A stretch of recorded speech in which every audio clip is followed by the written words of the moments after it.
Kita teruskan kepada contoh sistem pendidikan. Di sini kami mengambil contoh sistem pendidikan yang ada di negara ini. Jika kita lihat, sistem pendidikan negara ini adalah sangat sistematik seperti yang telah diterangkan oleh saudari Amalin Aisyah.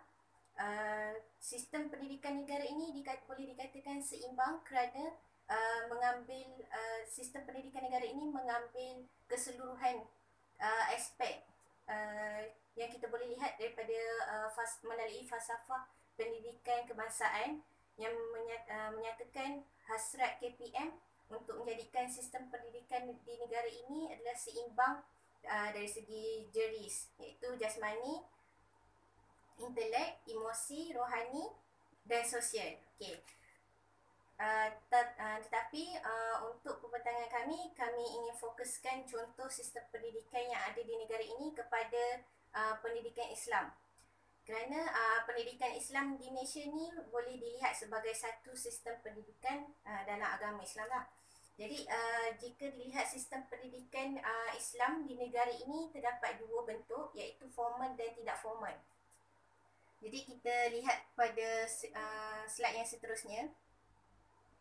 Untuk sistem pendidikan agama Islam secara tak formal, secara tak formal ni merupakan kesinambungan cara pengajaran agama yang sama dari zaman Rasulullah. Kerana seperti yang kita tahu kan, dari zaman Rasulullah memang dah ada sistem pendidikan agama Islam secara tak formal ni. Okey, apa itu sistem pendidikan agama Islam secara tak formal? Sistem pendidikan agama Islam secara tak formal ni adalah merupakan pengajaran agama yang tidak ditetapkan tempatnya, tidak mempunyai masa yang ditetapkan, tiada pentaksiran ataupun ujian, dan tiada silibus. Jadi antara contoh sistem pendidikan agama Islam secara tak formal adalah pengajian agama di masjid, di surau, ceramah, kelas Al-Quran, usrah dan sebagainya. Okay, kita teruskan kepada sistem pendidikan agama Islam di Malaysia secara formal. Kenapa dikatakan secara formal? Kerana pengajaran agama Islam secara formal ni disusun secara sistematik, iaitu mempunyai masa pembelajaran, ditetapkan tempat pengajian, mempunyai silibus dan penilaian ujian. Okay, jika kita lebih spesifikkan, sistem pendidikan agama Islam secara formal ni boleh dilihat kepada melalui dua bentuk, iaitu pengajian agama secara pondok dan ataupun madrasah yang ada di Malaysia ni. Dan bentuk yang kedua adalah pengajian agama secara moden, iaitu mengikut di sekolah lah, mengikut jenis-jenis sekolah yang ada di Malaysia ni.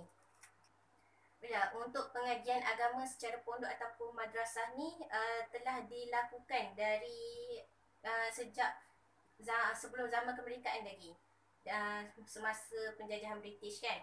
Dan untuk pengajian agama secara moden, iaitu yang seperti yang saya cakapkan tadi, iaitu di sekolah mengikut jenis-jenisnya, ini boleh dilihat kepada dua, iaitu satu diterapkan sebagai mata pelajaran yang khusus kalau sekolah rendah dari darjah 1 hingga darjah 6, dan sekolah menengah dari tingkatan 1 sehinggalah tingkatan 5 dan ambil SPM untuk subjek pendidikan Islam.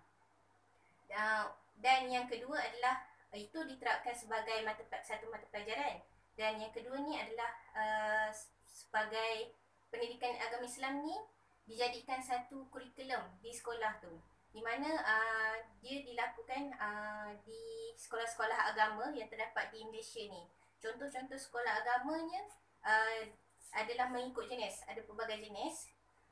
Jika kita lihat untuk sekolah rendah ada dua, kebanyakannya sekolah rendah agama ni menggunakan kurikulum kerajaan negeri yang digubal oleh Jabatan Agama Islam, dan juga kurikulum kelas asas fardu ain iaitu kafah yang digubal oleh pihak JAKIM.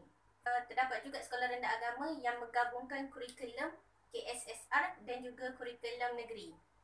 Untuk sekolah menengah pula terdapat dua juga, iaitu sekolah-sekolah menengah agama yang di bawah KPM secara umumnya menggunakan sepenuhnya KSSM seperti di SMK, di SMKA dan SBPI. Untuk yang kedua ialah sekolah menengah yang di bawah kerajaan negeri yang menggunakan dua jenis kurikulum, iaitu KSSM dan juga kurikulum negeri yang digubal oleh berasaskan Sukatan Al-Azhar. Dan pendidikan Islam ni dikatakan kalau tadi kita lihat untuk yang diterapkan sebagai satu mata pelajaran khusus, itu untuk yang sekolah-sekolah biasa seperti sekolah SK dan juga SMK. Tapi untuk sekolah agama ni dia lain sikit. Sebabnya sekolah-sekolah agama ni dia menjadikan pendidikan Islam ni sebagai satu kurikulum yang luas yang merangkumi beberapa mata pelajaran, contohnya seperti fiqh, ibadah, akhlak, sirah dan sebagainya, dan juga merangkumi bahasa Arab lah. Dan kurikulum yang digubal berasaskan Sukatan Al-Azhar ni membolehkan para pelajar untuk mengambil STAM, iaitu Sijil Tinggi Agama Malaysia, dan juga STPM bagi peringkat yang lebih tinggi, untuk yang menawarkan mata pelajaran syariah dan juga usuluddin. Itu adalah contoh sistem pendidikan agama Islam yang terdapat di negara ini. Baiklah, kita teruskan kepada isu dalam sistem pendidikan. Okey, di sini saya akan bentangkan dua isu yang terjadi baru-baru ni, isu yang timbul dalam sistem pendidikan di negara kita. Yang pertama ialah isu tulisan Jawi. Kenapa isu tulisan Jawi ni timbul? Isu tulisan Jawi ni timbul apabila pihak kerajaan telah membuat satu pembaruan dalam bidang pendidikan di negara kita kan, di mana mereka telah menyerapkan pembelajaran tulisan Jawi ke dalam sukatan pembelajaran bahasa Melayu di sekolah. Jadi sebenarnya tujuan pihak kerajaan membuat pembaruan tersebut adalah untuk melindungi tulisan Jawi yang merupakan warisan bangsa dan juga khazanah negara, supaya daripada tidak dilupakan begitu saja oleh rakyat, dengan cara memperkenalkan tulisan Jawi inilah kepada generasi muda. Jadinya isu ni, tulisan Jawi ni timbul sebagai isu kerana ada pihak yang memberontak ataupun membantah pembaruan yang telah dibuat oleh pihak kerajaan ni. Dan kerana mereka menganggap kerana mereka mempunyai tanggapan negatif terhadap pembelajaran tulisan Jawi ni. Mereka menganggap tulisan Jawi ni mempunyai berkaitan dengan agama Islam. Kata mereka, tulisan Jawi ni untuk menyebarkan agama Islam kepada murid-murid di sekolah.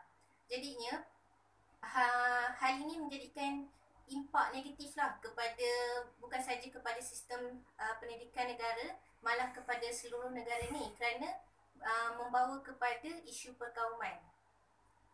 Jadi kalau kita lihat pada slide yang seterusnya, di situ saya ada sertakan gambar di mana pembelajaran tulisan Jawi ni diserapkan di dalam pembelajaran bahasa Melayu. Kalau lihat di situ ada 3 perkataan saja, iaitu bersekutu, bertambah, mutu. 3 perkataan ni untuk diajarkan kepada murid-murid dan dalam tulisan Jawi, tapi timbul sebagai isu. Jadi sepatutnya hal ini tak jadi isu lah jika rakyat faham tentang konsep, prinsip ataupun dasar negara, serta menghormati hak dan kedudukan tulisan Jawi sebagai salah satu jenis tulisan bagi bahasa Melayu. Jadi isu ni boleh diatasi dengan cara rundingan ataupun penjelasan lah. Dan hal ini kerana punca penolakan keputusan pembelajaran tulisan Jawi ini adalah disebabkan kejahilan dan persepsi oleh pihak yang memberontak tadi. Jadi isu ni sepatutnya diatasi ataupun diambil tindakan oleh pihak kerajaan lah, yang bertanggungjawab untuk membawa pihak yang membantah tadi untuk membuat perundingan dan berbincang secara baiklah dengan mereka untuk cari penyelesaian bagi isu tulisan Jawi ni. Itu isu yang pertama. Untuk isu yang kedua ialah isu kecaman antara guru dan ibu bapa.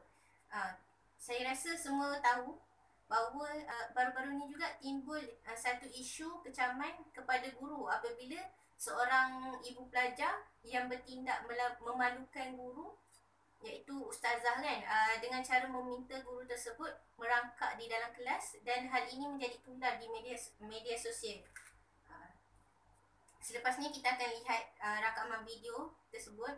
Isu ni berlaku disebabkan oleh pihak si ibu tadi ingin membalas dendam kepada guru yang telah menghukum anaknya yang berjalan itik di dalam kelas. Jadi kalau kita boleh lihat perbuatan si ibu pelajar ni dan juga perbuatan guru tu adalah tidak rasional, sebab menyebabkan masyarakat memandang negatif terhadap kedua-dua belah pihak.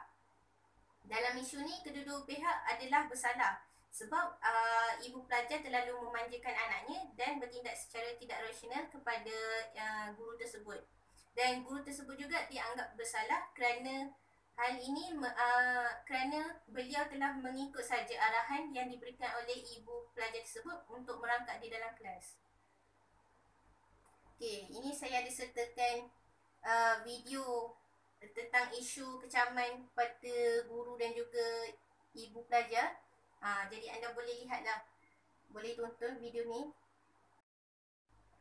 Jadi seperti yang anda telah tonton video yang saya sertakan tadi tentang isu kecaman terhadap guru dan juga ibu bapa kan. Jadi isu ni seharusnya tidak boleh dipandang remeh lah, kerana akan menyebabkan nilai kehormatan guru tersebut menjadi rendah dan memburukkan imej sekolah tersebut. Dan tindakan ni sepatutnya diambil tindakan untuk diatasi, di mana pihak sekolah saya membuat rundingan ataupun berbincang secara lebih matang dengan pihak ibu pelajar tersebut, ataupun pihak sekolah juga boleh mengadakan pelbagai aktiviti yang melibatkan semua warga sekolah dan juga ibu bapa supaya wujudnya hubungan yang erat, silaturahim yang erat antara warga sekolah dan juga ibu bapa. Okay. Dan apabila adanya hubungan yang erat antara pihak sekolah dan juga ibu bapa ni, akan memudahkan bila timbul isu seperti ini, akan memudahkan pihak sekolah untuk memberi teguran ataupun nasihat secara baiklah kepada ibu pelajar tersebut. Antara tindakan yang boleh diambil oleh guru tersebut adalah menerangkan ataupun menjelaskan rasional kenapa beliau menghukum anak kepada ibu pelajar tersebut, supaya ibu pelajar tersebut faham tentang rasional anaknya dihukum di sekolah. Jadi daripada pembentangan kami ni dapat disimpulkan bahawa sistem pendidikan ni adalah penting untuk diadakan ataupun untuk dijalankan secara baik oleh semua kerajaan, kerana dengan seperti yang kita tahu, peranan sistem pendidikan ni adalah untuk membekalkan ilmu pengetahuan dan juga kemahiran kepada rakyat di sesebuah negara kan. Jadinya dengan ilmu ni dapat membantu negara membentuk tamadun yang cemerlang, di mana melengkapi keperluan dunia dan akhirat, khususnya bagi negara yang mengutamakan agama Islam dalam pelaksanaannya.